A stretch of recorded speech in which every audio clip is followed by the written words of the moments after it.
we're at the compressor stage now, and I've been fortunate enough to have a bottom end off the off an old engine, which has made it a lot easier to mount up. I've purchased a whole new compressor from America, and it's a nice little one, as you see. Comes off a Suzuki Sierra or Suzuki Swift, and it gives you plenty of room in there to do what you need to do. I've had to modify the bracket, the main engine mount bracket, slightly, not too much. I've had to move it towards the front of the engine about 5mm to line up the belt, and had to make up a top support bracket here, which is part of the original or an original alternator bracket, and then another piece that I was able to get from my local wreckers and welded together, and that's given me plenty of support to and able to swing it down when I need to tension the belt. And you will notice that this is actually where the compressor is meant to go on these engines, because the original engine mount bracket has got a curve in here to take the compressor, so that leaves you with your alternator at the front, which will stay where it originally was without having to modify that at all. So it's a fairly easy modification. It's just a few little tweaks here and there, and it goes together quite well. But having said all of that, this is it may be different if you're doing the same modification. It all comes down to what compressor you're using for the application to know how much moving, how much modification to the main bracket you're going to have to do to line up the two pulleys. But either way, whatever you do isn't going to be a difficult task. I was lucky enough to just be able to use the bottom of the original bracket and just drill. I had to shave a little bit off the edges to get the compressor to fit over those two sides, and then I was able to just drill through either side and then weld a nut on each side, and that gives you your swinging action. So there's not a lot of modification there to be done, certainly no additions to it, just new holes to be drilled, and that's about it. So I'll get all this bracket painted up and looking all good, and then we can put it onto the engine, and I'll do the next part of the video from there.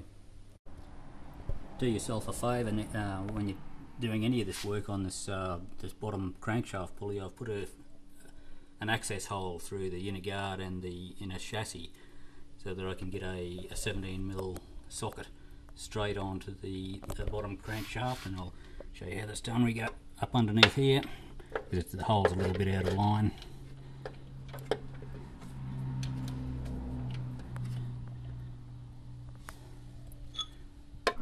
Put your socket on, straight in, impact wrench on, she's in reverse. Easy as that.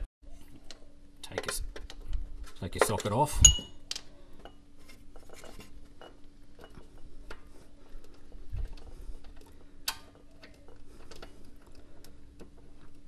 Undo the bolt.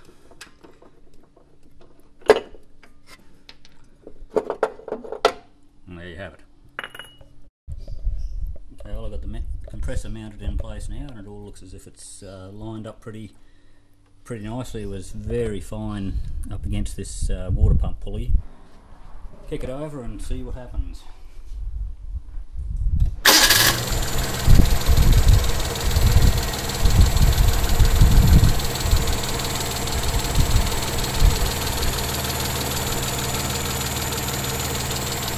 It all running pretty smoothly there, nothing dragging, all lined up nicely.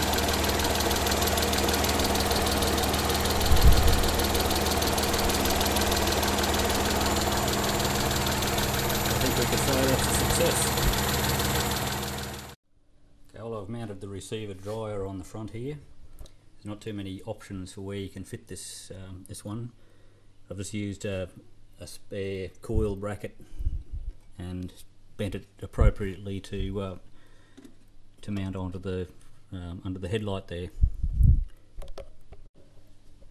So there'll be a pressure switch to go on the front, I come over here, we'll see where I've come out of the firewall for the pipes. The pipes will, the main one will come across to down to the compressor.